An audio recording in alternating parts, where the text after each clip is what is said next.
нь нөгөө ирчүүд маань нөхрүүд маань гэх юм уу те магадгүй өөрийгөө нөгөө дутуу үнэлэх, өөртөө итгэлгүй байдал бий болох.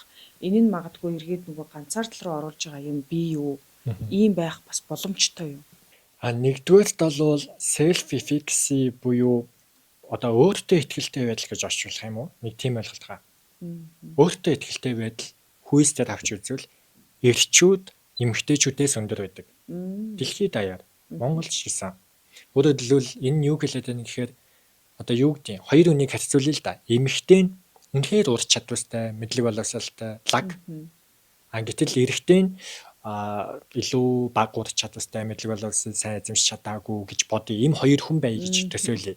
Гэтэл энэ хоёрын хэлж байгаа хандлага өөртөө итгэлтэй байдал жишээлбэл ажлын ярилцлаган дээр хэлдэг зүйл нь эрэгтэй нь амар өөртөө итгэлтэй байдаг байхгүй юу? Би чадна. Одоо чадахгүй ажил юу гэдэг юм барилгын инженер бол би энийг өстой босгох чинь сарын дотор ингэ чинь би мөнгө ингэ чинь тийм чадахгүй ч чаднаа л гэдэг. Ошин шиг би чаднаа ч байхгүй юу? Эмэгтэйчүүд хэдий лаг байлаач, хэдий тэрийг мэддэг байлаач, туршлагатай байлаач өөртөө итгэл нь бага байдаг. Яах юм бэ? Би чадахгүй. За би сайн хэлж чадахгүй. Би зүгээр туслах болъё, менежер болъё, нарийн бичиг болъё, дарга болж яах юм бэ? Босс болж яах юм бэ? Энтэр гэсэн хандлагатай байдаг байхгүй юу? Дэлхийд даяар. Тэгэхээр энэ чинь ихээр нөгөө gender дэвшмэл ойлголт байдаг байхгүй юу? Багаасаа ингэж нийгэмсчихсэн.